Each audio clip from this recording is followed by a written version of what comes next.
We hope this short video version of the instruction manual will help you to see how easy it is to use the ZIP system and how easy it is to change the filters. So once you've removed the filter from the box and you've plugged the transformer in the wall, you've plugged the power cord into the back, you'll see that the indicator light on the control panel is lit blue. This shows that the system is ready to run. So what we'll do now is we'll just fill up the pitcher with water and filter it. So when we remove the filter, you'll notice that the light flashes orange. This indicates that the system is running but just waiting to put the pitcher in. So we'll go fill the pitcher and bring it back and replace it in. Now there is a switch in the back. This is the switch which detects whether the pitcher is in or not. So when this switch is pushed in, the light will be solid blue. This shows the system is ready to run. Now on the back of the pitcher, you will see where the tube comes out. This is where the water is drawn off for the filtering, and it will go into this channel here, and this is where it will go through the filtering system. So once we have filled the pitcher and we put it back in, the light will turn blue and we will just push the button and then the filtering process will continue.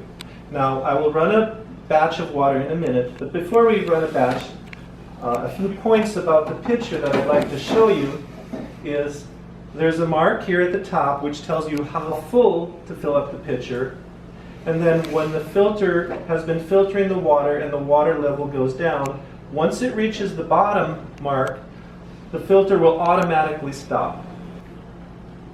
Before we fill the pitcher, you'll notice that inside the pitcher there's a dividing panel. The reason for the dividing panel is that once the water goes through the filter, with the RO membrane, the water that goes through the membrane, the pure water, will come to the top pitcher, and the water that passes over the membrane, which is more concentrated, will be diverted back into the pitcher, the supply pitcher. And this channel will divert the concentrated water down to the bottom of the pitcher so that your fresh water will be in the top. It's a way to increase the efficiency of the RO. Okay, now we've filled the pitcher up to the full mark, and we will put it into the filter. The blue light will be solid, indicating we're ready to filter, and we'll just push the button. And now the light is flashing blue, indicating that filtering is in process. Once the batch is finished filtering, the water level has gone down to the minimum level. The light will change to orange, indicating that the batch is finished. Now there are two ways that the light will change, the batch will finish. Normally it will take about 10 minutes to finish a batch, and when it detects that the water level is low, then it will automatically shut off. Now if it takes longer than 20 minutes, it will automatically shut off at 20 minutes.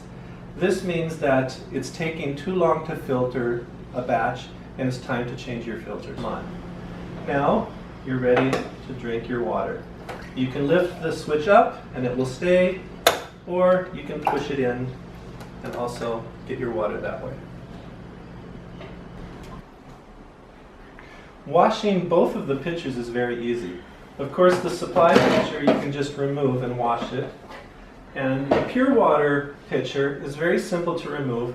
Just take the top panel off, and this front panel slides up and off. And the water, where the water comes from the filter, there is a tube. You just turn it upwards, and the panel slides off, and you can wash it. Now to put it back on, slide it in place. Turn this tube down, and this front panel has two little notches. Put the notches in, slide it down, and that locks everything into place. Put the cover back on, and it's ready to use again.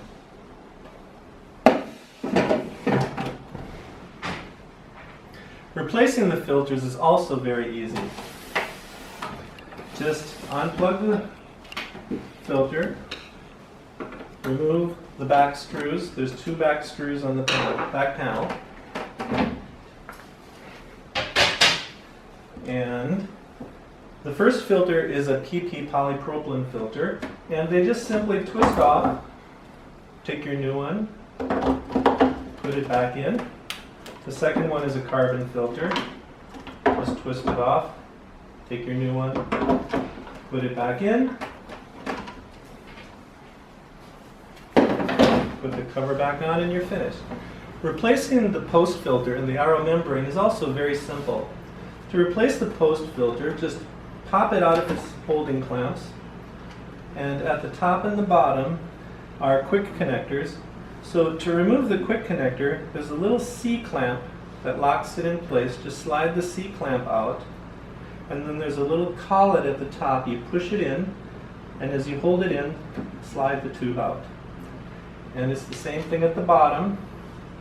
Remove the C-clamp, hold the collet in, and slide the tube out. Now you can just take these end pieces and they screw out. Unscrew them. Take your new filter and just reverse the process.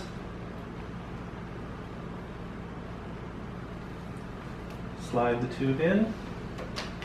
Pull it out just a bit. Slide the C-clamp in, the clip. And then at the top,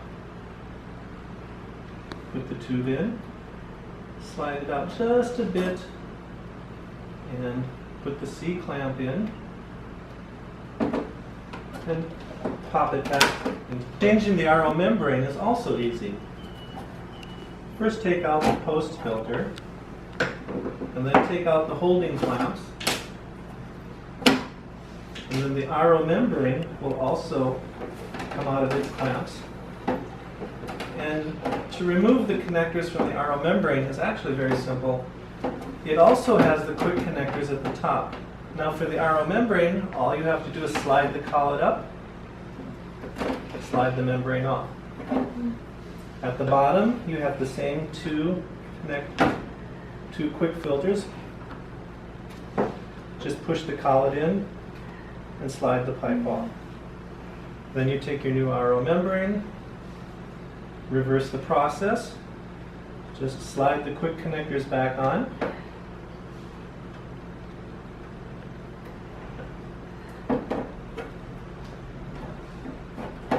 Put the RO membrane back into its brackets. Put the holding clamps on for the pre-filter, or for the post filter. And pop the post filter back on. And just put your back